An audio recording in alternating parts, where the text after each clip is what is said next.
there's no scope on this position to criticize someone's blame response for being unfair or unreasonable, right?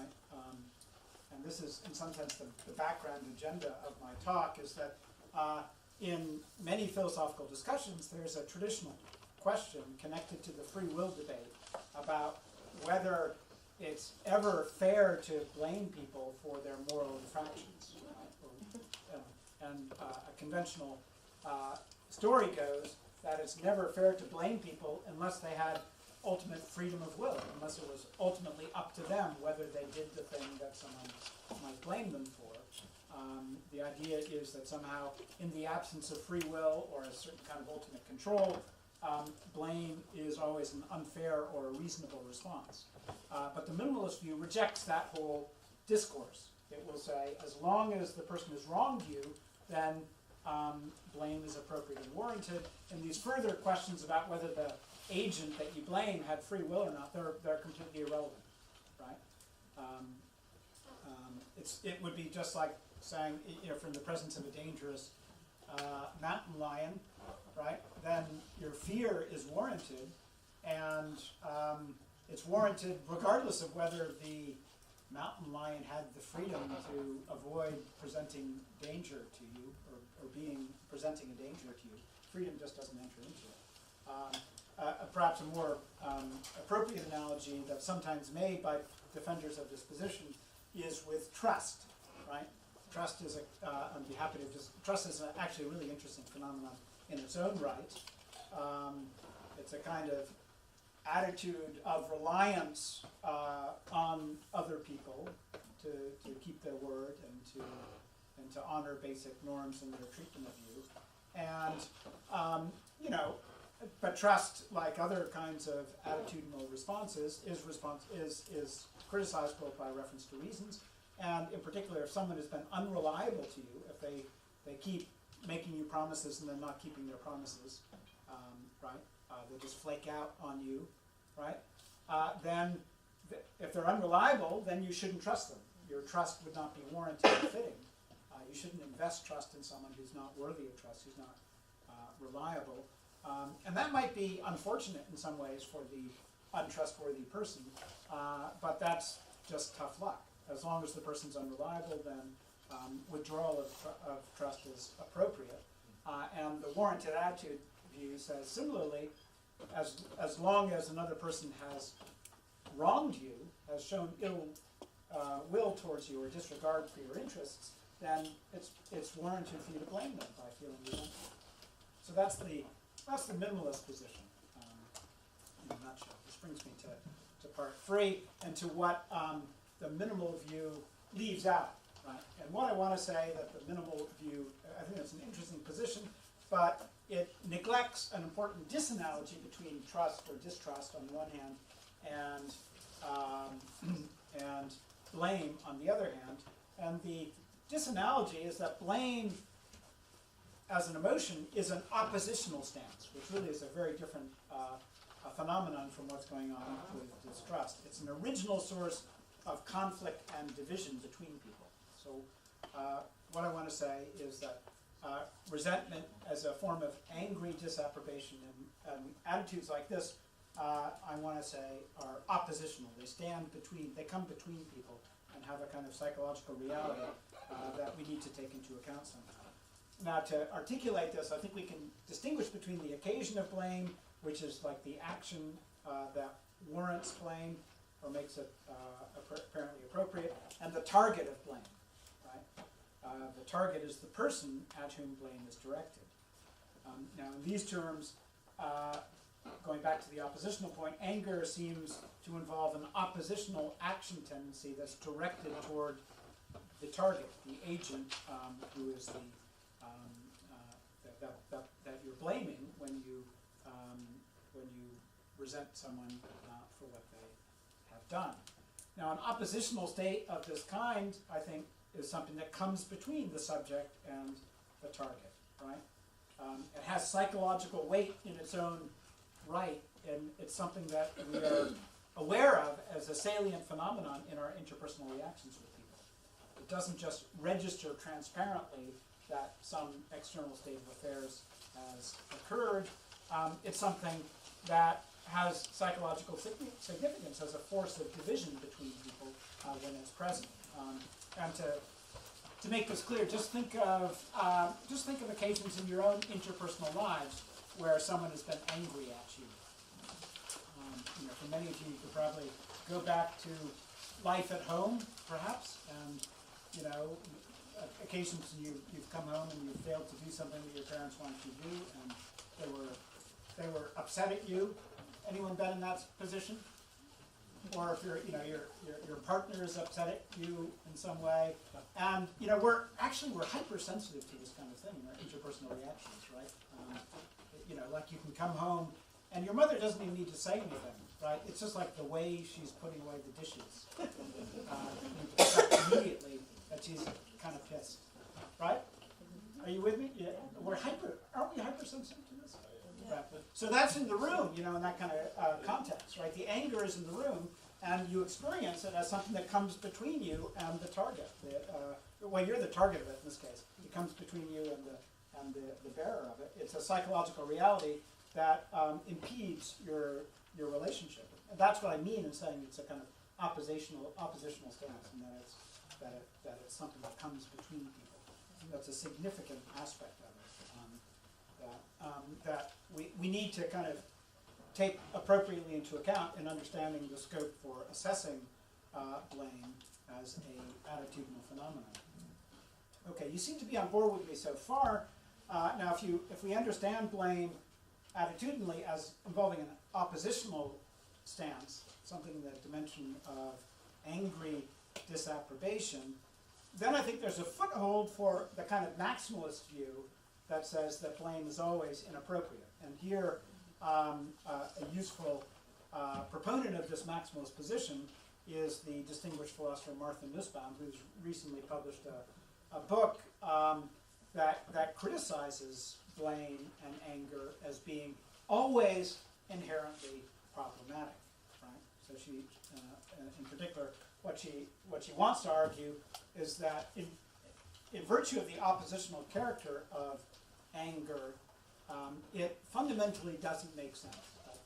It never makes sense, really, to get angry at someone. And if it doesn't make sense to get angry at someone, then it's never really appropriate to get angry. It's giving into an attitude that we can't really render intelligible to ourselves. That's her basic charge. Now, why does she think that anger doesn't make sense? I've talked about the oppositional character of anger. This is a kind of action tendency, a kind of directed hostility of some kind toward the target of anger. And Nussbaum interprets this as involving a kind of hostile action tendency that she characterizes as a desire for payback in some way. So if you're angry at someone, if you're feeling angry at someone, then you desire in some way to hurt them as payback for the thing that occasions their anger, right? And she says this is the attitude that we can't make sense of fundamentally. So the desire for payback. So suppose someone has wronged you. They've made a promise to you to come home at 9 p.m. and they came home at midnight or something like that. To go back to that family situation. They disregarded the reliance that they gave you, that they would act in a certain way. You counted on them to do that, and they let you down, and that way they've wronged you. They've broken the promise they made to you in that context. So they've done something wrong. And Martha Nussbaum says anger involves a desire for payback in some sense. You want to inflict some suffering on them as payback for the thing they've done to you. But this is the idea that just doesn't make sense. It would make sense only if inflicting harm on someone else would negate, right, or compensate for the harm that they've inflicted by causing you distress when they broke their promise to you, to go back to that example, right? But this is just a kind of magical thinking. To inflict harm on someone who's harmed you in some way is not to make the original harm go away. It just, in fact, compounds the old harm with a new harm, right? it's magical thinking to suppose that the payback harm could compensate for or negate the original harm. And for that reason, Nussbaum essentially says the desire for payback that is the oppositional element in anger never really makes sense. And we should basically try to overcome anger across the board. It's just not a intelligible human emotion. Now coming to section 5 in the handout, I want to agree with Nussbaum that the payback story does not make sense. She's right that payback story is a piece of magical thinking, right? To oppose someone in direct hostility toward them is not going to make the original bad thing they did go away. And if anger, suppose that was the case, it would be an unintelligible phenomenon. But what I want to do is to sketch an alternative story that will help us to make sense of anger without accepting the payback story, right?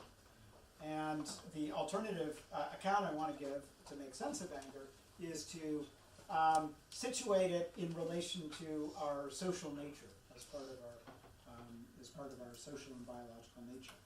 So the starting observation is that anger as a generic emotional response is part of a kind of our psychic repertoire, the psychic repertoire not only of humans but of many social animals. There are analogs of anger in other social animals, and it's continuous with a kind of fight or flight syndrome that many social animals have to respond to certain kinds of threats. And in the human case, it belongs to a system of responses through which social animals, such as ourselves, tend to incentivize compliance with the basic social norms that hold their communities together, right? So I think there's a basic kind of mechanism in social animals to respond to certain kinds of infractions with a kind of anger response, and we are participating in this kind of social system of incentives or pressures when we're subject to anger ourselves. Now, to be angry in the human case about something someone else has done, when that involves violating a norm or a value, shows that you're emotionally invested in it. Excuse me, in some way, right? It shows that you wouldn't get angry about something someone has done if you didn't care about their acting otherwise, right? So anger is a way of being emotionally invested in something rather than merely indifferent to it, right? And in the case of moral blame, what you care about when you get angry at what someone else has done to you are the basic moral values that structure our social communities and our social relations to each other. You have a kind of emotionally tinged negative evaluation of the agent who acted wrongly on account of their flouting the basic moral normative standards that hold our communities together ordinarily. Now, there are other ways of being emotionally invested in things. You could show that you care about something that has been damaged, some value that's been damaged, by feeling sorrow rather than anger when the damage has been done to it, right? And sorrow is often a completely excuse me, appropriate way of expressing emotional investment or being emotionally invested. But there's something distinctive about anger as a form of emotional investment that contrasts it with sorrow, and I think that makes it appropriate to the contexts of interpersonal relations, which is that anger is essentially agential. When you feel anger, you are in a sense, you're standing up to the person who acted wrongly. You're confronting with them. You have a disposition to confront them. Whereas sorrow can be a merely passive way of registering that some bad thing has occurred.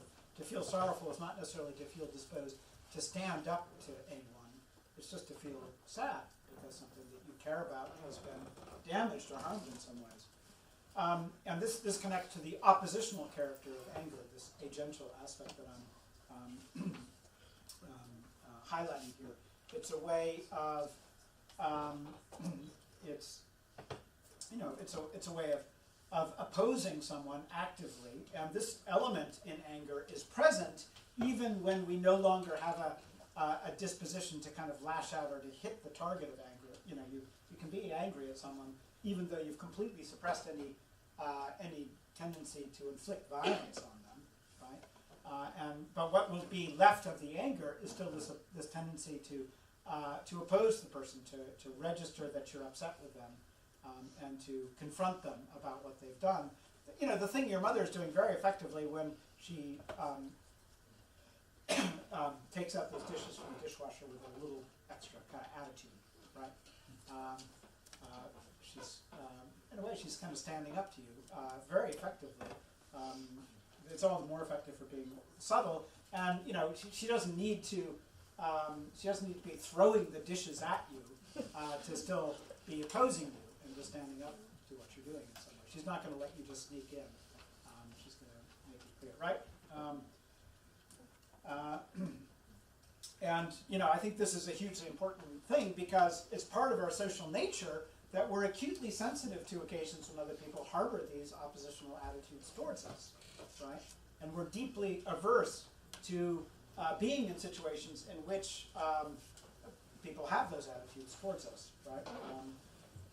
We want to be in harmony with the other members of our community, and that disposition to be in harmony with them is going to be something that makes us hyper vulnerable to the angry disapprobation of the members of our social community.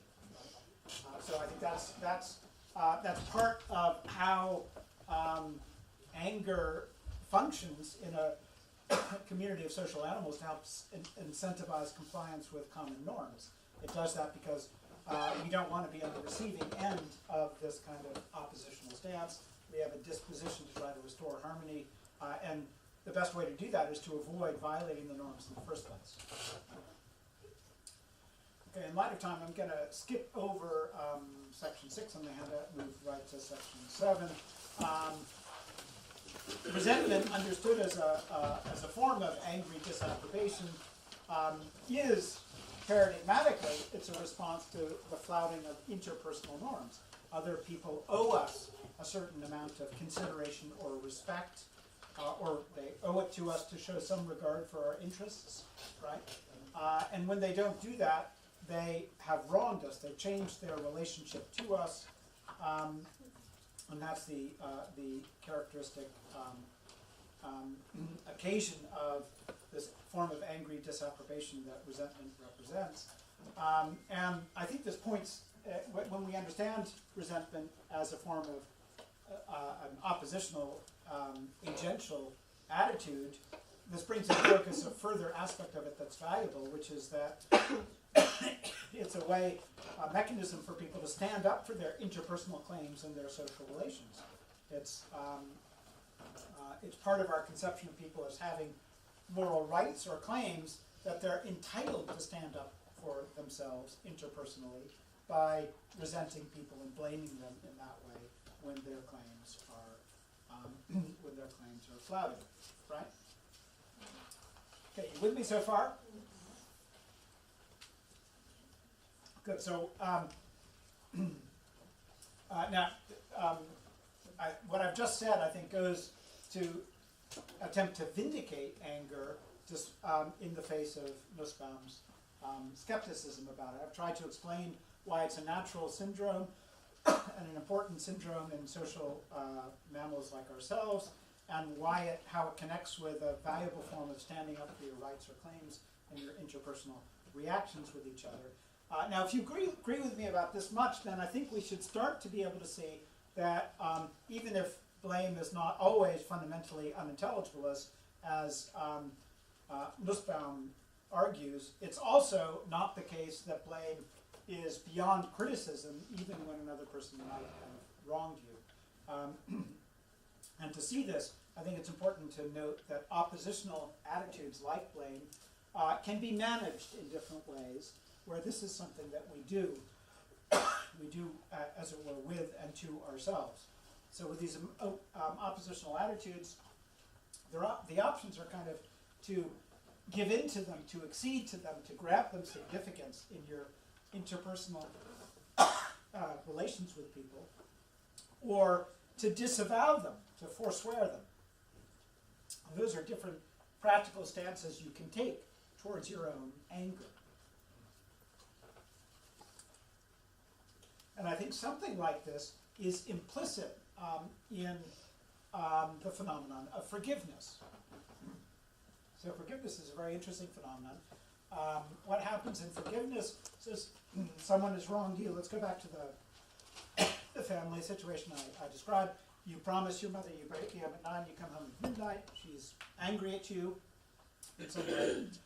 So what's a natural thing to do in that context would be to acknowledge wrongdoing, to apologize to your mother, to say how sorry you were that you let her down, to admit that you acted wrongly, to offer to make amends to the extent it's in your power to do so, right? Anything else you can think of that you might do to your mom in this situation?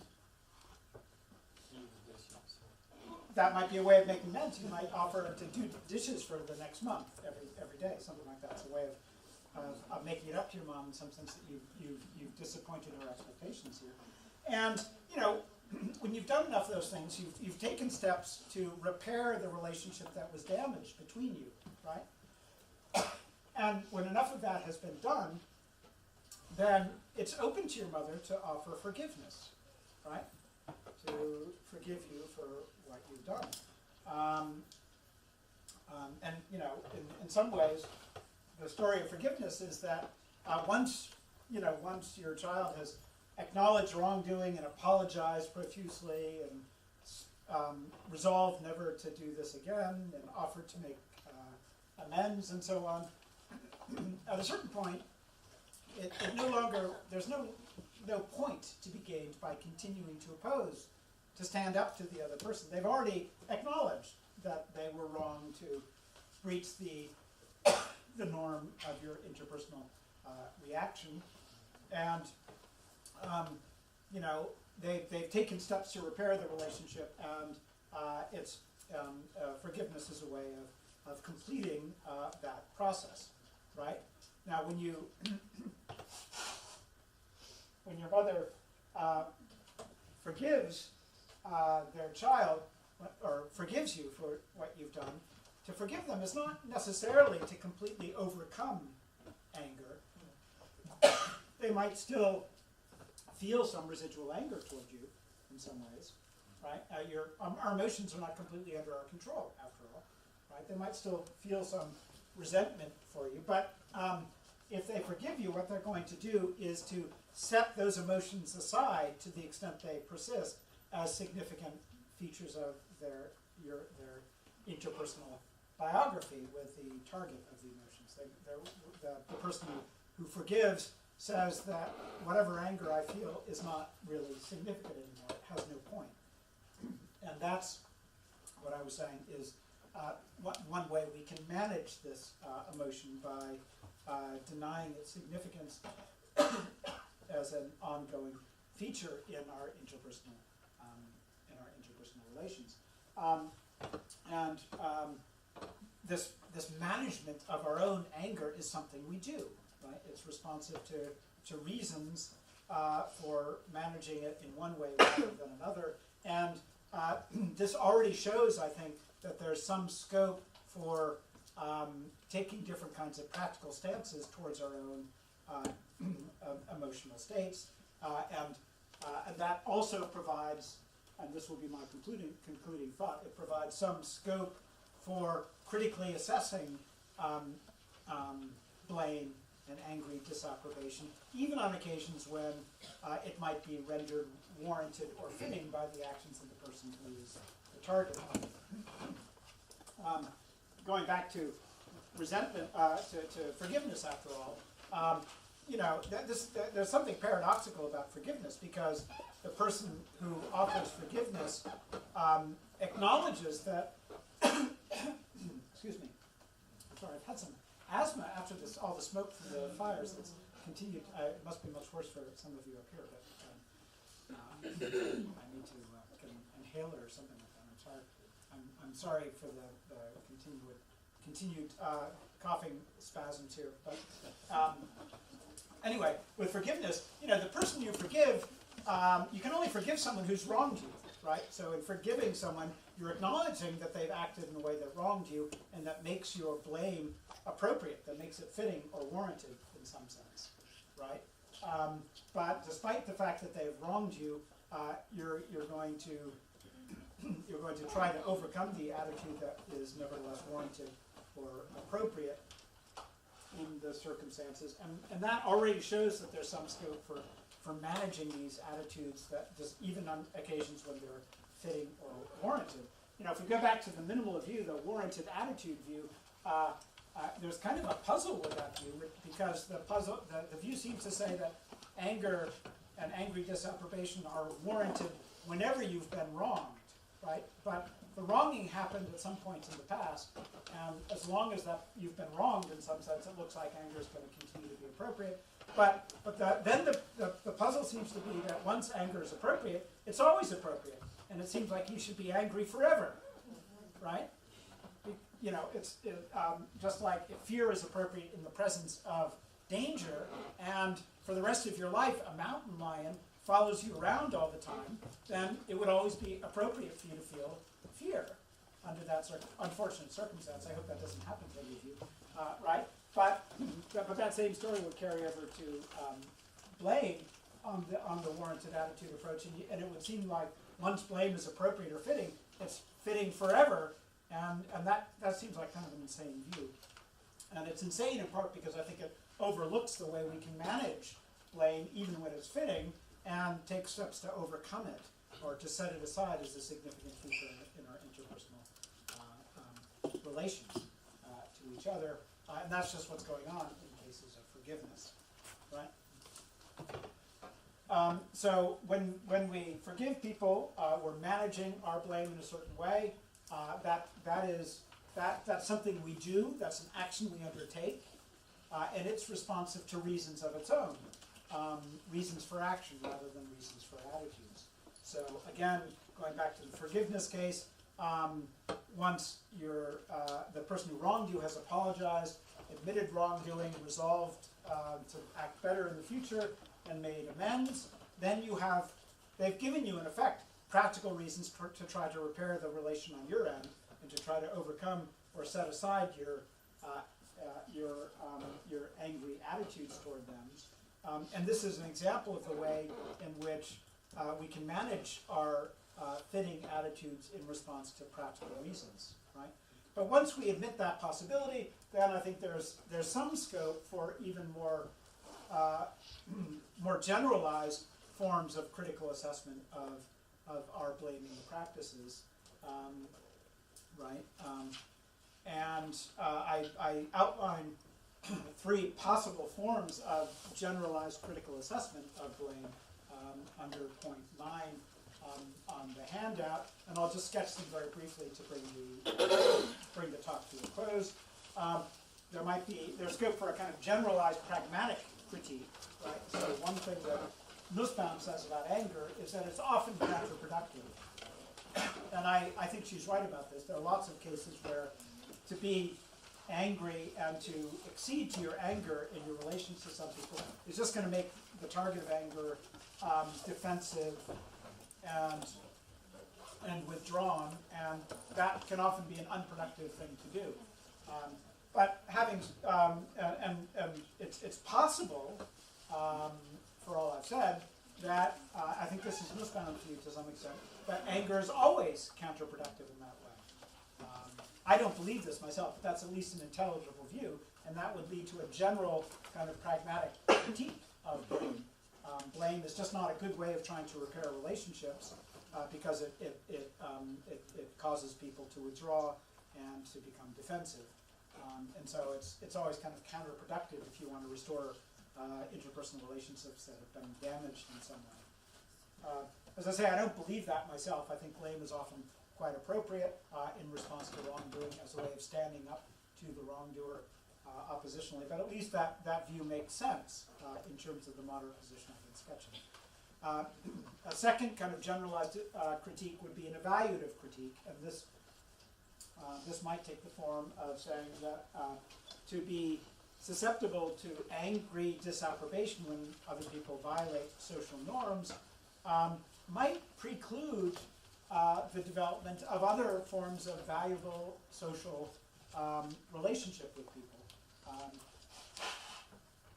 So the philosopher Owen Flanagan, for instance, has presented a kind of interesting version of this critique when considering Buddhist forms of response to immoral actions. And he says, in particular, these Buddhist forms of reaction don't involve anything like anger toward the wrongdoer, and a set of social relationships that doesn't have a place for anger involves other forms of interpersonal relationship from the ones that are familiar to us that are valuable in their own ways. Right? And I think that's an interesting possibility to consider, and it might lead to a different way of criticizing the susceptibility to anger, because it precludes other forms of valuable interpersonal ways of relating to people interpersonally. And then finally, there's room, I think, for a kind of generalized moral critique of blaming practices. And here I come back to the point I mentioned earlier about the traditional free will debate. The free will debate, some people think that in a world where all human actions are determined, or when they're natural processes, that no one ever acts freely. And if people don't act freely, then the story would go, it's never fair to blame them. It's kind of unfair to blame people in a world in which their actions are determined.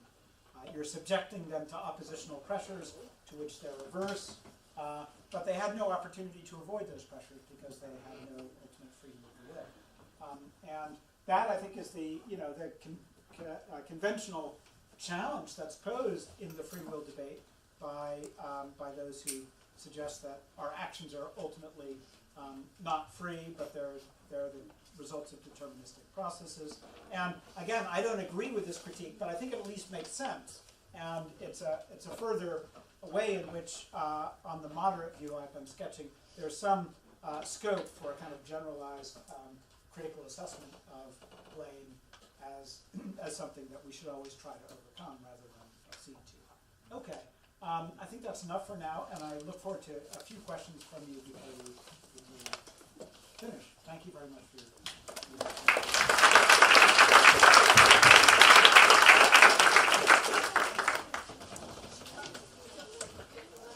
So I was wondering about what you think of like how anger ties in with our feeling of being satisfied. Yeah. When we feel angry, like we have to work or we're Yeah. more concerned for ourselves or we're more concerned for our society. Good. That was all. Yeah, good. That's a really interesting question. I took as the paradigm of blame resentment, right? And in some ways, resentment is about yourself, because you can only resent it if you're the target of someone else's wrongdoing, if you've been wronged yourself. And I do think people are. I mean, you can be angry on someone else's behalf. There is such a thing as indignation. And I think that indignation is kind of vicarious resentment. You're feeling upset that Agent A wronged Agent B, and you're being oppositional on behalf of Agent B. But that presupposes that Agent B would also be warranted in feeling resentment on their own behalf. And so there is a way in which the paradigm that I've been talking about is the paradigm where people are standing up for themselves, standing up for their own rights and claims, and in a sense that is about them. But the satisfaction questions it's an interesting one. Yeah, I mean, initially, what you're feeling pissed because someone has disrespected you, has not acknowledged your standing as someone who counts, right? and that's not satisfying, I don't think, particularly in itself, that feeling. Of course, you know, the expression of anger in an oppositional context could sometimes be satisfying. I suppose this is maybe the danger of anger. It could lead you to lash out at someone or to attack them. And I think that would generally, by myself, not be a warranted thing to do, an appropriate thing to do. But it might be satisfying in some primitive way. And, you know, I think that's an interesting kind of latent dimension of anger, that it might go together with a tendency to take satisfaction in inflicting suffering on someone else. And I think that's the kind of thing Martha Nussbaum's particularly worried about. It's like, you know, to inflict that harm on someone else isn't really a good thing. It's not something you should be satisfied with. And I'm with her in rejecting the idea that you should be violent in your interpersonal relationships. But having said that, I think it's also part of our social nature that we have these attitudes, and they can still be useful things insofar as they mobilize attitudes of our attitudes toward wrongdoers in ways that help to incentivize people to comply with important norms. I mean, people don't want to be the objects of these oppositional stances, so making it clear to them that we're pissed at them when they've violated the basic social rules is hopefully a really important mechanism in getting people to understand and to comply with the basic social norms. I don't know where we would be without these tendencies. I was just, what do you think about when someone says like I forgive but don't forget? Yeah. Like it's almost, I didn't buy it as for some reason. Yeah. So I was wondering what you That attitude of forgiving but don't forget. Yeah. Yeah. I think that does seems kind of contradictory in some sense. I mean, you know, because in forgiving someone, you're typically, you know, you're as I was saying, you're resolving to manage your anger by setting it aside, and you know, it doesn't exactly presuppose that you're forgetting the wrongdoing, but you're not going to dwell on the wrongdoing any longer. The person who's saying forgive but don't forget seems to be telling you, on the one hand, to overcome your anger, but then to keep it salient in your thought, and that seems kind of like a tension in some ways. You know, especially in cases where the person you've forgiven has apologized and acknowledged wrongdoing and so on. I mean, there are other cases of forgiveness that are interesting to think about. You know, I think if you think of Martin Luther King, he kind of adopted an attitude of presumptive forgiveness toward people who hadn't apologized for the continuing oppression that they were complicit in. But he kind of renounced the angry responses to that, and in that but he wasn't forgetful about the injustices that, and in that kind of context, something like that might make sense. You know, let's keep focusing on these injustices. I'm going to forswear my anger about them, but only on the condition that we all work together to try to overcome them. Yeah. But that's a different kind of context. Yeah. So interesting.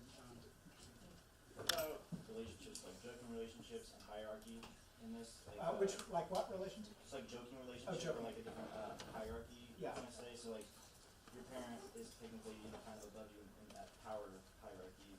Yeah. It's more socially acceptable for them to be angry with you than for you to be angry with your parent, that kind of thing. Well, it might be more socially acceptable, but I submit that it's kind of a universal feature of growing up Right. that you end up feeling angry about something your parents did to you. Some people never overcome this, Right. years of therapy and so on. There's also kind of the envy and like the upset of being someone in power over your non-power, that kind of Yeah. anger and Good. you know, Yeah. displaces you kind of. Good. Yeah. No, I think there are lots of exactly. So you can feel powerless and lash out about your lack of power in some sense, and you could blame people for things. People, you know, I mean, with all these emotions, actually, it's an interesting feature of them that they often take irrational forms, right? And you can be angry about things that you know are not really appropriate objects of anger, and you can be frustrated, and your frustration can take the form of imputing to people wrongdoing that isn't really there. I mean, you know, it's just part of growing up, but you're dependent on adults for most of your life, for most of your child life, you know, until you get to be about 18, and then you can be sort of safely set out into the world on your own.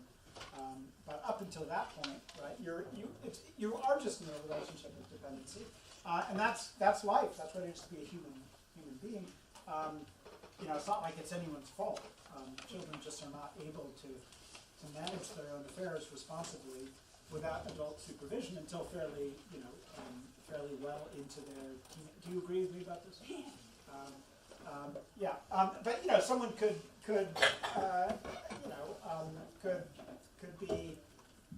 be deeply angry about just being in that situation of powerlessness, even though it's inevitable for human creatures, and be angry about it as if they were being wronged by society by being put in this position. But that would be, on my account, irrational anger. No one's really necessarily done anything wrong to them by setting human life up in this way. That's just what it is to be human. I think that's a good note for us to finish on. Oh, okay. Thank you very much. Yeah.